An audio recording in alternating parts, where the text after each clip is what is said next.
Trabajo de investigación sobre los ecosistemas de innovación y sobre los elementos que influyen en el mismo. Definitivamente uno de los elementos más importantes en los ecosistemas de innovación es la educación, por lo que iniciaremos viendo los modelos pedagógicos comúnmente utilizados en nuestro país y a nivel mundial. El primer modelo en el que ah, profundizaremos un poco es el modelo tradicional. En este modelo comúnmente se conocen dos roles específicos, el rol del profesor y el rol del alumno. En este caso, el aprendizaje suele ser pasivo. El modelo es alumno-profesor, en el cual el alumno es quien recibe directamente el conocimiento del profesor, sin haber mayor interacción entre estos. El profesor o catedrático regularmente intenta imprimir en el alumno sus conocimientos, teniendo una transferencia de los mismos meramente mecánica. En este caso, los alumnos tienen poca facilidad para preguntar y deben regularmente enfocarse en adquirir y procesar el conocimiento que el profesor está exponiendo. Sus aspectos es el autoritarismo, la rigidez en la enseñanza y la disciplina. Definitivamente en este modelo se utiliza mucho la disciplina para el aprendizaje y como vimos anteriormente, el profesor es quien trata de imprimir en el alumno sus conocimientos. Las ventajas y las desventajas en este modelo. En el lado de las ventajas tenemos la transmisión estructurada de información, lo cual es bastante útil al momento de transmitir conocimientos que tengan que ver con los procesos o el aprendizaje de estándares, ya que estos requieren una transmisión fidedigna del conocimiento para que sean llevados a cabo de una manera correcta. Sin embargo, una de las desventajas principales es que pues tiene falta de estimulación en la creatividad, la anulación del descubrimiento y la obstrucción de la observación personal. Por otro lado tenemos el modelo constructivista. Sus aspectos es que se basa en el aprendizaje completo. Este tiene tres partes, que es el conocimiento, la aplicación y la teoría. Es necesario la unificación de estos tres elementos para que un aprendizaje sea completo. Haga, tomar el conocimiento, aplicarlo y no solamente saberlo teóricamente. El aprendizaje activo se basa en base a las experiencias, las equivocaciones y en base a estos dos elementos la creación de soluciones. Es decir, no solamente teórico, sino también práctico. Tiene mentores y no dictadores. A diferencia del modelo anterior visto, el modelo tradicional, en este modelo, el constructivista, los profesores juegan un papel de mentores. No específicamente, no tratan de impregnar su conocimiento tal como ellos lo saben a los alumnos, sino más bien buscan activar en el alumno el deseo de aprendizaje y que ellos por sus propios medios puedan crear esa relación entre el conocimiento y, y sus experiencias. También tiene uno de los aspectos muy importantes que es el currículum integrado. Esto quiere decir que al momento de obtener nuevos conocimientos y en el proceso del aprendizaje, se busca que se puedan realizar actividades no necesariamente ligadas al aprendizaje per se. Es decir, si se está aprendiendo acerca de geografía, pues se busca que puedan realizar actividades como la pintura, la música, la gastronomía y todo esto orientarlo hacia la geografía. Es decir, conocer cuál es la gastronomía de distintos países, cuál es la cultura de otros países, las pinturas de otros países y esto crea un currículum integrado en el cual pueden crear unas distintas relaciones entre algo otros conocimientos no específicamente relacionados a- al conocimiento objetivo.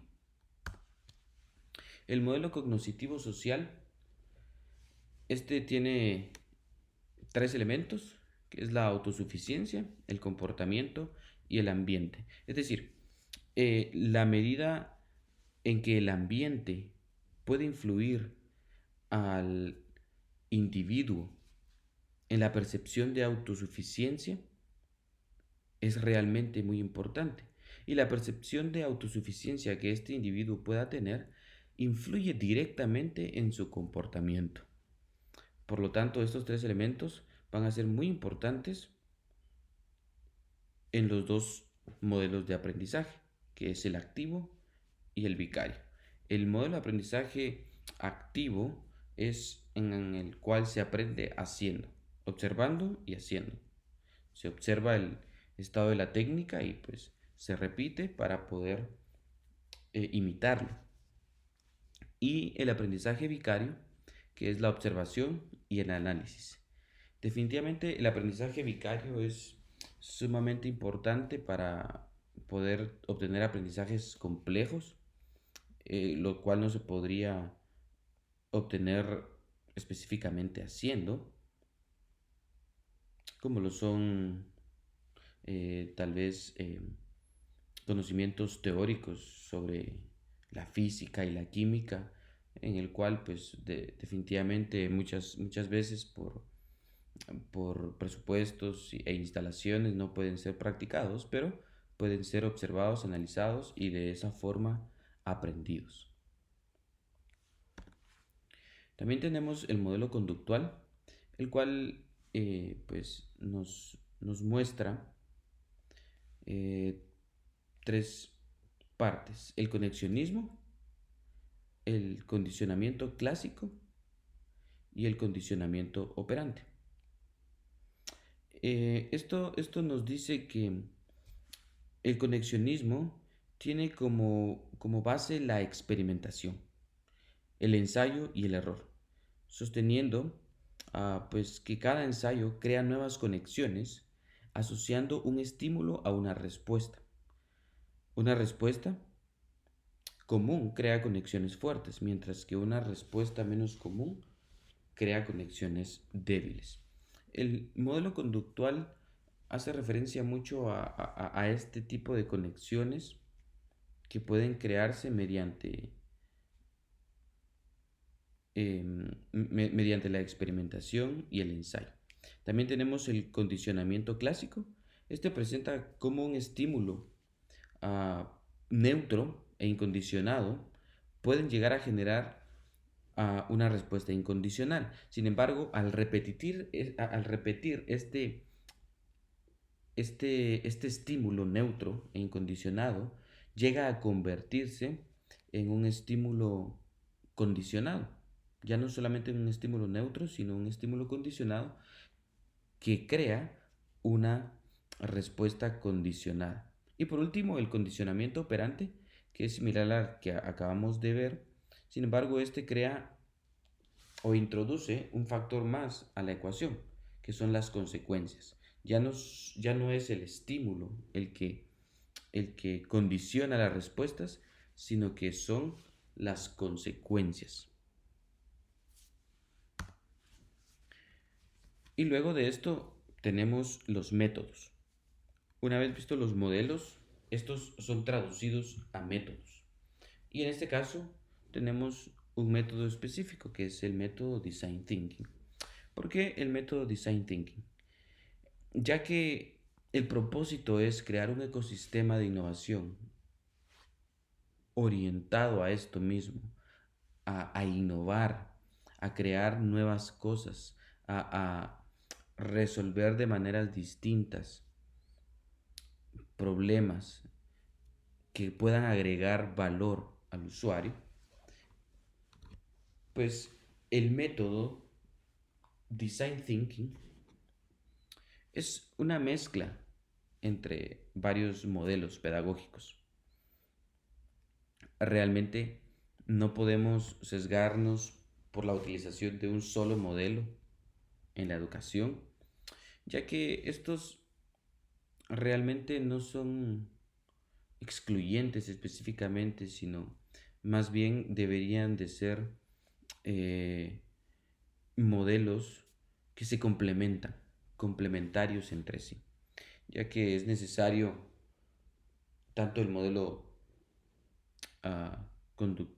conductual como el constructivista, como el cognoscitivo social, como inclusive el modelo tradicional. Todo va a depender del momento y del conocimiento que quiera ser trasladado. Sin embargo, el método Design Thinking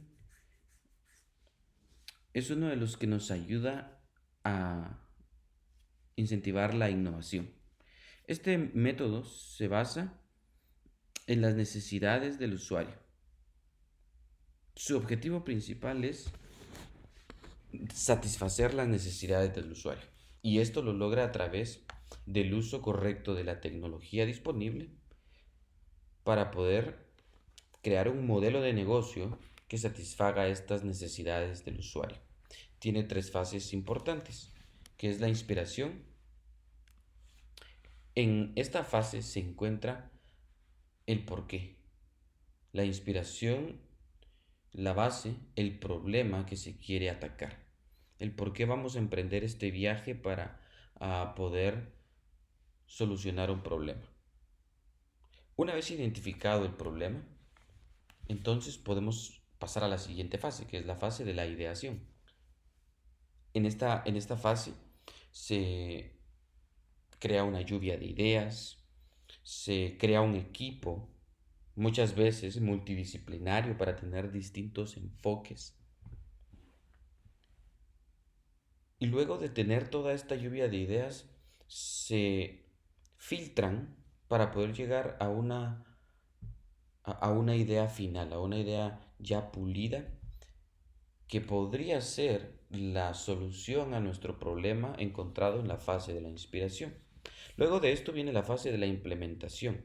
En la fase de la implementación se busca ah, prototipar esta idea que surgió de la fase anterior para poder hacer pruebas de concepto. Este proceso es un proceso iterativo que puede ir desde la implementación, regresando a la inspiración o a la ideación, o de la ideación regresando a la inspiración. No importa en qué fase nos encontremos, podemos regresar a la anterior para poder hacer algún tipo de reproceso, ya que en la implementación se crean prototipos, se prueban, y si no cumplen con las necesidades finales, pues se regresa a un proceso anterior para crear este proceso iterativo.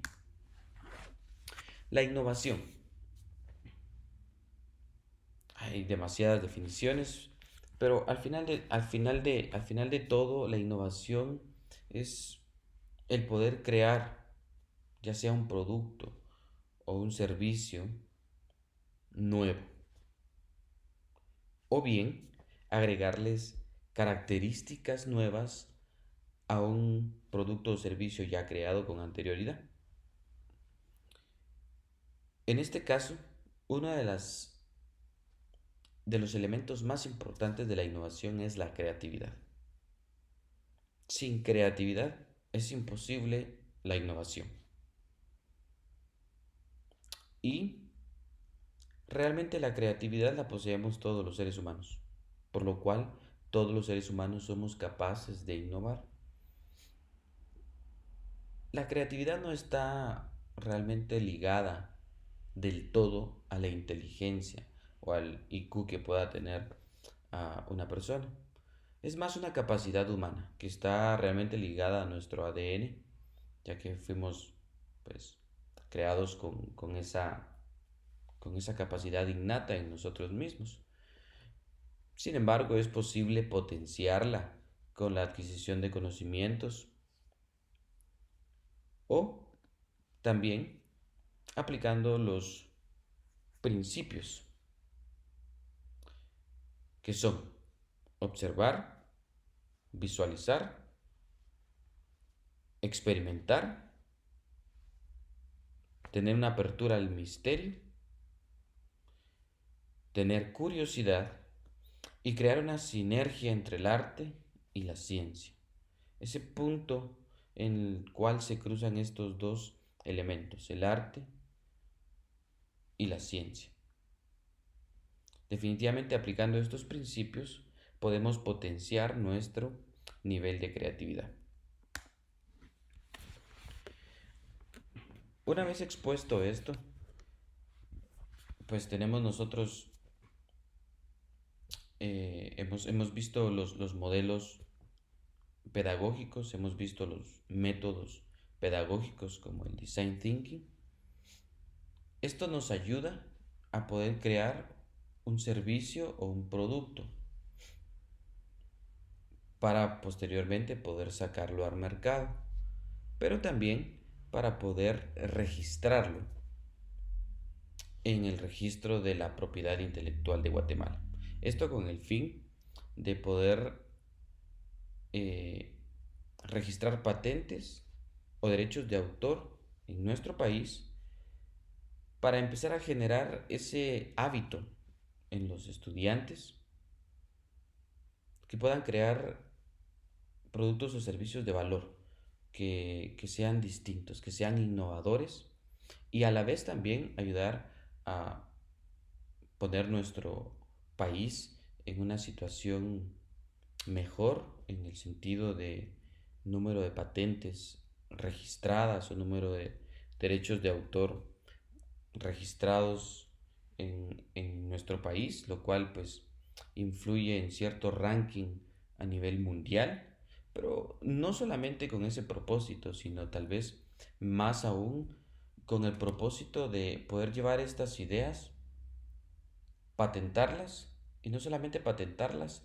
sino que utilizarlas para la creación de un emprendimiento en nuestro país, con lo cual podemos abrir más oportunidades de trabajo, darles trabajo a nuestros propios compatriotas y devolver un poco de lo mucho que hemos recibido del pueblo y de la Facultad de Ingeniería de la Universidad de San Carlos.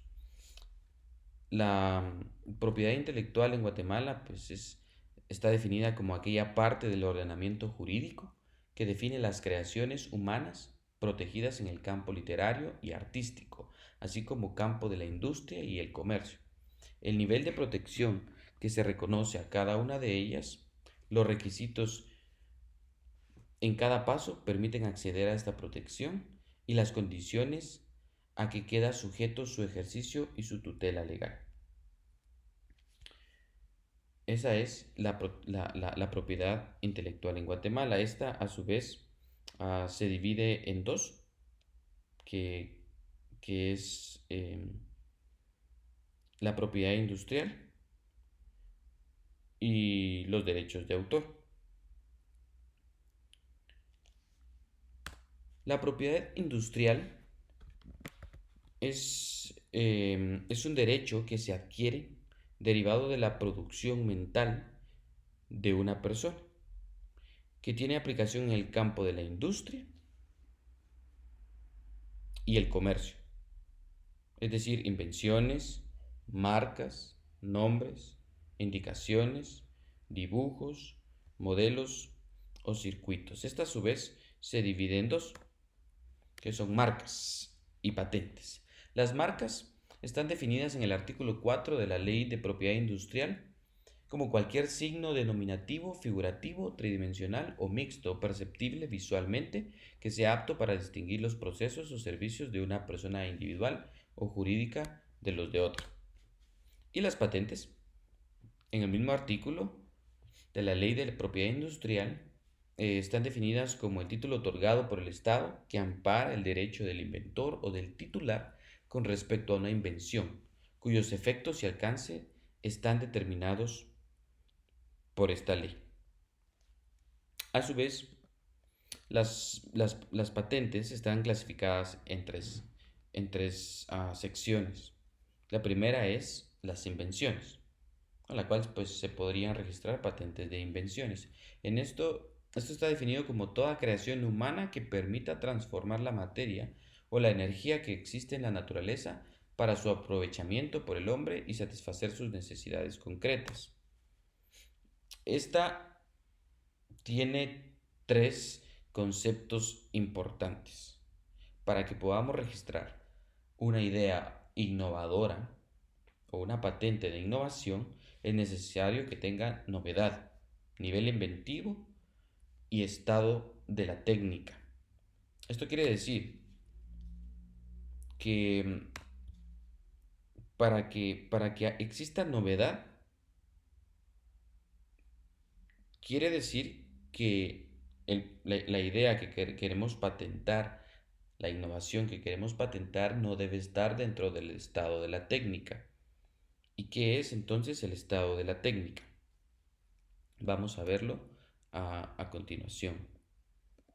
El estado de la técnica es todo aquello que ha sido ya divulgado o que esté accesible al público en cualquier lugar del mundo y por cualquier medio, antes de la fecha en la que nosotros presentemos la solicitud de patente en nuestro país, en este caso. Es decir, que para que podamos registrar una patente de innovación, tiene que tener novedad, lo cual quiere decir que no debe de estar dentro del estado de la técnica. Nada debe ser similar a esto, ya existente a cualquier nivel del mundo.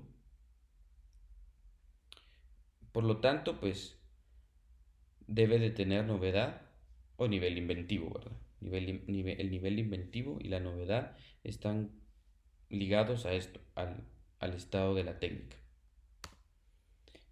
Los modelos de utilidad es la segunda sección de las patentes. Esto es toda mejora o innovación en la forma, configuración o disposición de elementos de algún objeto o de una parte del mismo que le proporcione algún efecto técnico en su fabricación, funcionamiento o uso. Esto podría ser un ejemplo, un teléfono que se le agregue a algún otro uh, elemento innovador que no exista dentro del estado de la técnica mencionado anterior también, de una forma innovadora. Son los modelos de utilidad. Y por último, los diseños industriales, que abarcan los dibujos y los modelos industriales. Los dibujos son toda combinación de figura, líneas o colores que se incorporen a un producto industrial o artesanal con fines de ornamentación y que le den una apariencia particular y propia. Modelos industriales, toda forma tridimensional que sirva de tipo o patrón para la fabricación de un modelo industrial que le dé un aspecto especial y que no tenga fines funcionales técnicos. Y los derechos de autor, que es aquí donde realmente debemos tomarlo en cuenta. Los derechos de autor son el conjunto de facultades que la ley reconoce a favor del creador de una obra literaria o artística original. ¿Y por qué esto tiene que ver con nosotros? Porque las producciones en el campo son de orden literario, científico o artístico. Y los programas de ordenador están clasificados dentro del orden literario. Todos aquellos programas operativos, aplicativos, la documentación técnica y los manuales de uso están categorizados dentro de derechos de autor en el orden literario. Son obras literarias. Por lo tanto, nuestra facultad, específicamente la Facultad de Escuelas, Ciencias y Sistemas, es apta para poder generar derechos de autor en Guatemala. Si quisiéramos generar patentes dentro de estos programas de ordenador, dentro de los sistemas que creamos, deberíamos de tener algún proceso que patentar. Es decir, no se patentiza el programa de ordenador, sino que el proceso que pueda implementar este programa. Y el programa de ordenador como tal se ingresa como derecho de autor en el orden literario. Entonces, el ecosistema propuesto para nuestra facultad es un sistema distribuido e interconectado. Hemos visto ecosistemas de innovación exitosos, como Silicon Valley, que está especializado en empresas emergentes, emprendedores con startups, business angels, fondos de inversión y por último las incubadoras de negocio. Los emprendedores son los que llevan las ideas, los investigadores, para crear startups. Los business angels son aquellos inversores que ya sea que inviertan directamente en una idea o en fondos de inversión para entonces potenciar estas startups dentro de estas incubadoras de negocio que ayudan en el viaje completo, la creación de la estrategia de negocio, de todo el tema administrativo para que puedan hacer una implementación de la idea de una manera más fácil y rápida.